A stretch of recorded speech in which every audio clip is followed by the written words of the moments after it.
Good morning. Just a quick midweek um, interaction with you. I wanted to chat with you. Um, I was authorized to throw out four questions on exam one because so many of you missed them. So your exam score is changed. The questions were 2, 4, 7, and 9. And so that's what happens when you see a revised uh, grade. I think every one of you gained some points except one of you. So that's the way it is. I have just finished reading and grading, reading the rest of your discussion boards and grading them. And I just wanted to interact with you a few minutes. I have sensed in recent years a growing disdain for someone who does not agree with me. That greatly concerns me, but it certainly impacts our effectiveness in ministry. We have to be the leader as it relates to building healthy relationships within the congregation as it relates to culture. Every person comes to church with a culture. Those multiplicity of cultures make up a church community, a church culture. And then we add to it a community culture. We need to understand those perspectives and develop an atmosphere of respect for people who have a differing culture than I do, and therefore differing cultural preferences and uh, experiences. One of those major things, as some of you have mentioned in your post, is the matter of worship. And how do we build an atmosphere that honors Jesus Christ, that respects each member of the body, and ministers effectively in our culture? Those are tough questions, and it's not easy. I have experienced people having great disdain for anybody who disagrees with their music, with their perspective of music, whether that is only 4/4 hymns or hymns or contemporary music or music of the 70s. We have to be people who demonstrate the love of Christ and work to stimulate that spirit within our congregation. Now, what we are able to do differs so much from our church setting. If we are in a suburban area, we have more freedom to make changes and quicker than we do if we're in a rural area. Uh, those are really quite interesting.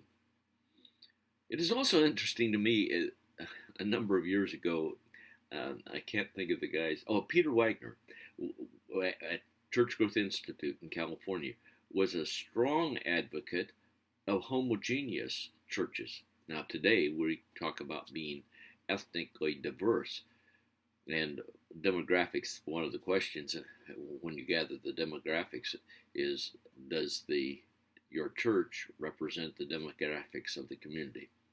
There are different perspectives on the need to say yes, they are identical or not.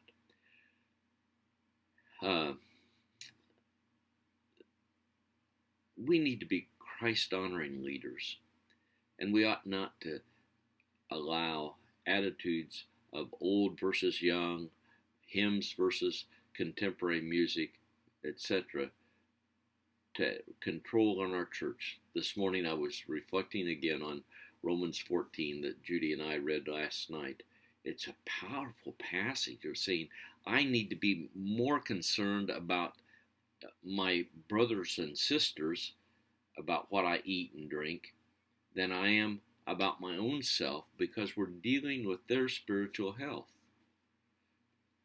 Another aspect that I would like to add to the music setting is that there are some contemporary music. I just came across this a month or so ago.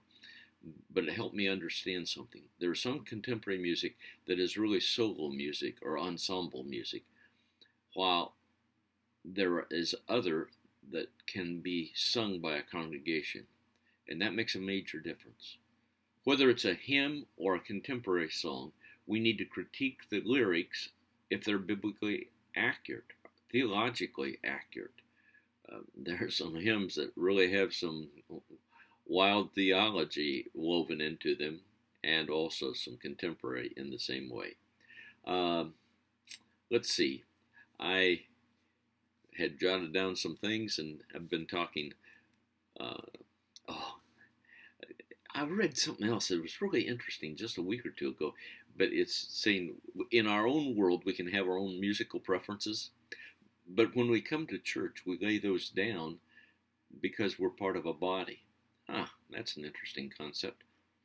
But also, that is the worship centered on worshiping God, or is it on me and the warm fuzzies I get from being a child of the King? You need to think through your theology of worship on that, whether it's God-centered or man-centered.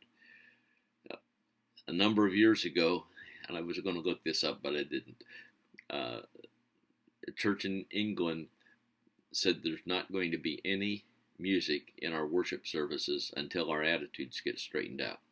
And that gave rise to "We're Coming Back to the Heart of Worship," a powerful, powerful song.